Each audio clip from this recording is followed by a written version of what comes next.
এই গরমে টক ঝাল মিষ্টি 1 গ্লাস মিস্টার ম্যাঙ্গো শরবত খেলে একদম শরীরটা ঠান্ডা হয়ে যাবে।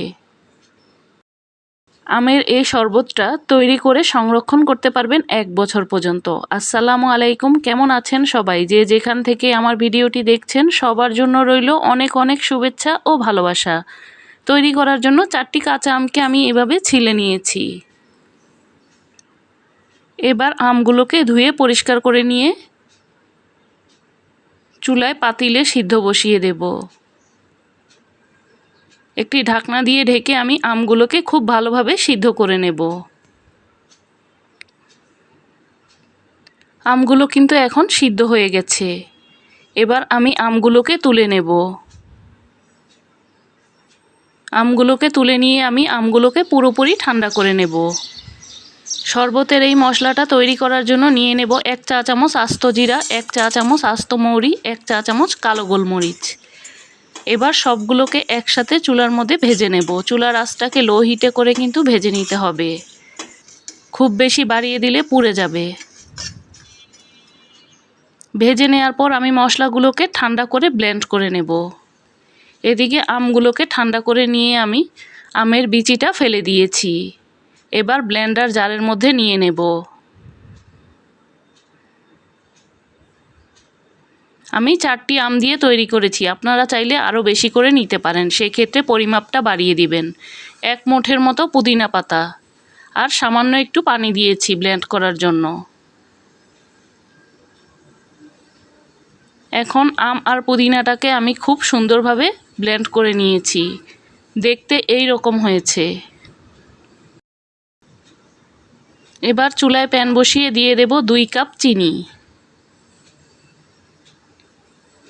এই শরবতটার মধ্যে চিনির পরিমাণটা একটু বেশি করেই দিতে হয়। আর দিয়ে দেব 1 কাপ পানি। চিনি যা দিতে হবে তার অর্ধেক পরিমাণ পানি দিতে হবে। এখন নাড়াচাড়া দিয়ে শিরাটা তৈরি করে নেব। শিরাটা যখন খুব ভালোভাবে ফুটে উঠবে তখন ব্লেন্ড করে রাখা আম আর পুদিনার মিশ্রণটাকে দিয়ে দেব। দিয়ে এই চিনির শিরাটার সাথে খুব ভালোভাবে মিশিয়ে নেব।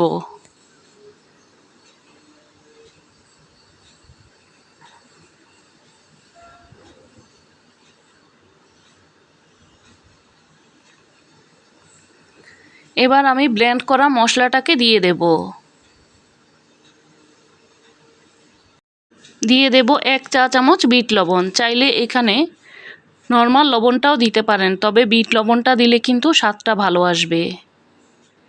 এবার নাড়াচাড়া দিয়ে খুব ভালোভাবে মিশিয়ে নেব যতক্ষণ না পর্যন্ত পুরোপুরি না মিশে।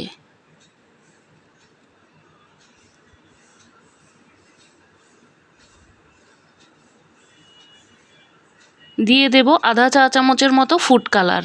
আমি এখানে সবুজ ফুড কালারটা দিয়েছি। কাঁচা আম দিয়ে শরবত বানাচ্ছি, এজন্য কালারটা একটু সবুজ করার জন্য সবুজ ফুড কালারটা দিয়েছি। এবার খুব ভালোভাবে মিশিয়ে কিছুক্ষণ জাল করে নেব।